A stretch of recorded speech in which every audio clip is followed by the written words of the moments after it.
The world exists in an enduring state of change. School libraries must evolve alongside the societies and educational institutions in which we exist, or else we fail to serve them effectively.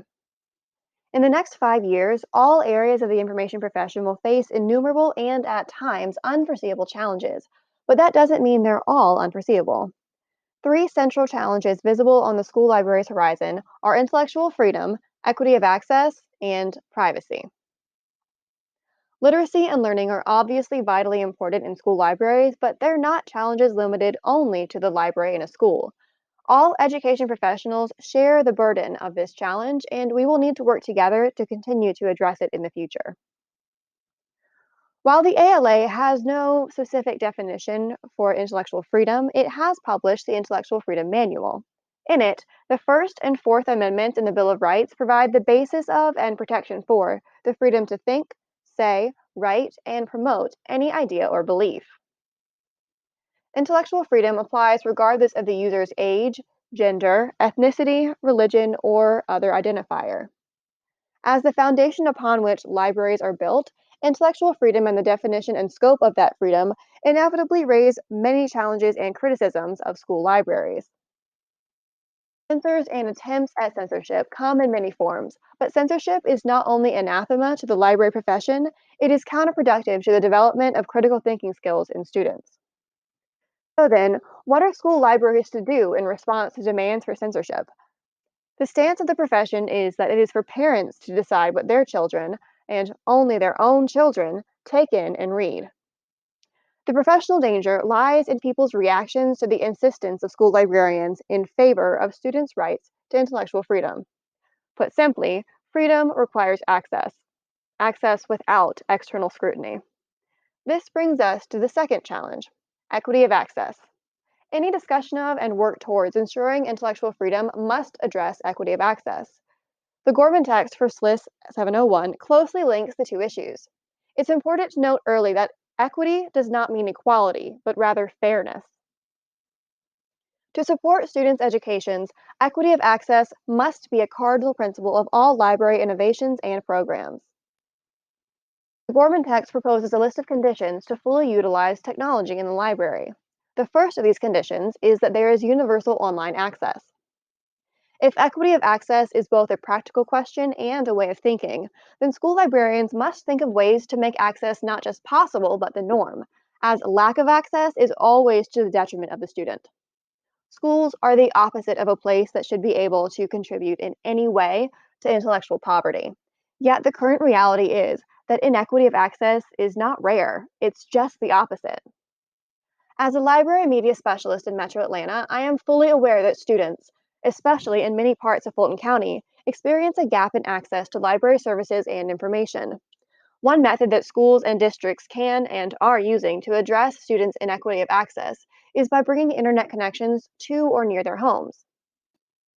Christine Pauley established that the scope of modern libraries extends beyond their four walls. With our continual advances in technology, that scope must extend beyond the typical services, too.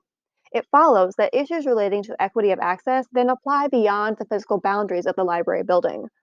Eliminating barriers to access beyond the school library's walls will inevitably be complex and difficult, but not impossible. Although some methods are relatively new, like providing home internet access for students, clearly attempts to eliminate or mitigate barriers to access or even remote access are not unheard of.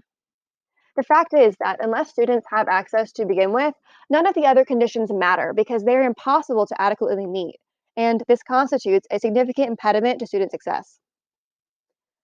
Librarianship necessarily includes advocacy, and school librarians should do more of the kind of outreach we've seen in recent years and weeks to mitigate inequities between students. Student success is also dependent upon privacy. The ALA recognizes the essential connection between intellectual freedom, which we just covered, and privacy, both in the simple fact of its existence and in students' faith in the guarantee of that privacy. In other words, confidentiality. The basic premise of the idea that intellectual freedom necessitates privacy is not limited to librarianship or information studies. The same principle is now readily accepted in the sciences ranging from psychology to quantum physics. As early as 1927, Werner Heisenberg hypothesized that the act of observation changes the outcome of an event. In terms of LIS, this means that people behave differently when you're watching them. Therefore, true freedom requires privacy. In 2014, the ALA reaffirmed its stance on patrons' rights to privacy.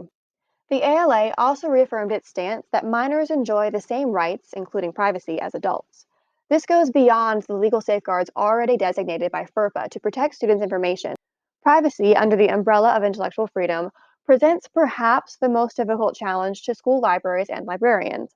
As a child's parent is not entitled to that student's library records, then people who have no legal rights to that child are certainly not entitled to them either. Even school principals, who are quite literally librarians' bosses, are not entitled to this information. One of the challenges inherent to issues with privacy is that upholding students' rights may be professionally dangerous to the librarian. In the short term, I will examine and clearly define the current state and goals of my library and of my school. I will then pull reference material to support my handling of the challenges of intellectual freedom, equity of access, and privacy. With the relevant information, I will collaborate with other school librarians in my area, especially in the Georgia Independent School Association, in hopes of forming a coalition to accomplish our shared professional goals. Currently, my library does not have an official policy for dealing with challenged materials. As intellectual freedom opposes censorship, I will work to establish a clear stance on these issues. I will also write and post the library's goals in terms of collection development and content selection to be added to my current policy about appropriateness of checked out materials. I will also utilize my good relationship with the school's history department and government teachers to schedule library time for their students to learn more about intellectual freedom in the library setting. While I am aware that disequity of access to information, namely technology and home internet availability, exists in my school, I don't yet know the prevalence or needs. Over the next several years, I will survey student access and advocate for school investments in devices like hotspots and Kindles to expand that access. Using local public libraries and my school's GISA membership, I will collaborate with other librarians to investigate and, hopefully, to achieve free or reduced cost internet access for students. Finally, I will work with my administration to establish clear school policies regarding students' right to privacy. I will then work with my school's deans and counselors to effectively communicate those privacy policies to staff, parents, and students. I will also petition my school's parent association for funds to invest in self-check devices or applications to increase the anonymity of students' records and strengthen their privacy. In order to accomplish any of these goals, school librarians must have or develop skills to aid their success.